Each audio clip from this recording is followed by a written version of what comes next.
दादा साहब फाल्के पुरस्कार विजेताओं की सूची 2025 से 1969 तक का है। दोस्तों, मलयालम सुपरस्टार मोहनलाल को 23 सितंबर 2025 को 71वें राष्ट्रीय फिल्म पुरस्कार समारोह में भारत के सर्वोच्च सिनेमाई सम्मान दादा साहेब फाल्के पुरस्कार 2023 से सम्मानित किया गया।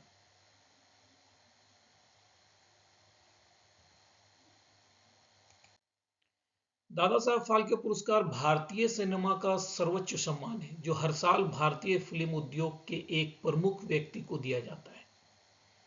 इस पुरस्कार का प्रारंभ दादा साहेब फाल्के के जन्म शताब्दी वर्ष 1969 से हुआ है, जिन्हें भारतीय सिनेमा का पिता के रूप में जाना जाता है। दादा साहेब फाल्के पुरस्कार के विजेताओं को स्वर्ण कमल, गोल्डन लोटस का मेडल, एक शॉल और 10 लाख रुपए का नगद पुरस्कार प्रदान किया जाता है। वर्ष 1969 में राष्ट्रीय फिल्म पुरस्कार के लिए आयोजित 17वें समारोह में पहली बार यह सम्मान अभिनेत्री देविका रानी को प्रदान किया गया।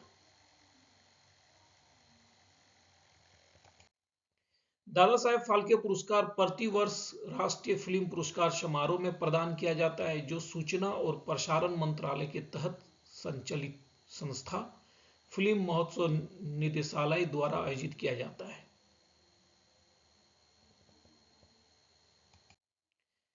दो 2024 में 74वां दादा साहेब फाल्के पुरस्कार मिठुन चक्रवर्ती को हिंदी में दिया गया था। 2023 में 73वां दादा साहेब फाल्के पुरस्कार रेखा को हिंदी में दिया गया था। 2022 में 72वां आशा पारेख को हिंदी के लिए दिया गया था। 2021 में रजनीकांत को तमिल के लिए दिया गया। 2020 में आशा पारेख को हिंदी में दिया गया। 2019 में रजनीकांत को तमिल के लिए दिया गया। 2018 में अमिताभ बच्चन जी को हिंदी में दिया गया। 2017 में विनोद खन्ना जी को हिंदी में दिया गया। 2016 में काशी नथुनी विश्वनाथ को तेलुगु में दिया गया। 2015 में मनोज कुमार को हिंदी में दादा साहेब फाल्के पुरस्कार दिया गया। 2014 में शशि कपूर को हिंदी में दिया गया। 2013 में गुलजार को हिंदी में दिया गया। 2012 में PRAN को हिंदी में दिया गया। 2011 में सौमित्र चटर्जी को बंगाली में दिया गया। 2010 में के बालचंद्र को तमिल और तेलुगु में दादा साहेब फाल्के पुरस्कार दिया गया। 2009 में डी रामानायडू को तेलुगु में दादा साहेब पुरस्कार दिया गया। 2008 में वीके मूर्ति को हिंदी में दिया गया। 2007 में मन्ना डे को बंगाली और हिंदी में दिया गया। 2006 में तपन सिन्हा को बंगाली और हिंदी में दादा साहेब फाल्के पुरस्कार दिया गया। 2005 में श्याम बेनेगल को हिंदी में दिया गया। 2004 में अदूर गोपाल कृष्णन को मलयालम में दिया गया। 2003 में मृणाल सेन को बंगाली में दिया गया। 2002 में देव आनंद को हिंदी में दिया गया। 2001 में यश चोपड़ा को हिंदी में दिया गया।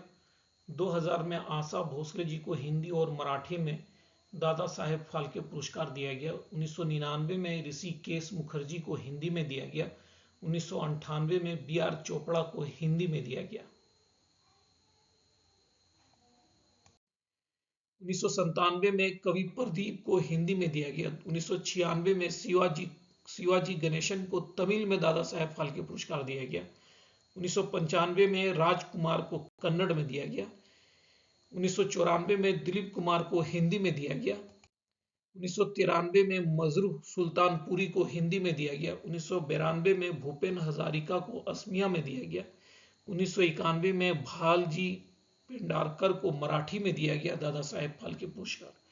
1990 में अक्कीनेनी नागेश्वर को तेलुगु में दिया गया। 1989 में लता मंगेशकर जी को हिंदी और मराठी में दिया गया दादा साहेब फाल्के पुरस्कार। 1988 में अशोक कुमार को हिंदी में दिया गया। 1987 में राजकुमार को हिंदी में दिया गया। 1986 में बी नागा रेड्डी को बी नागी रेड्डी को तेलुगु में दिया गया।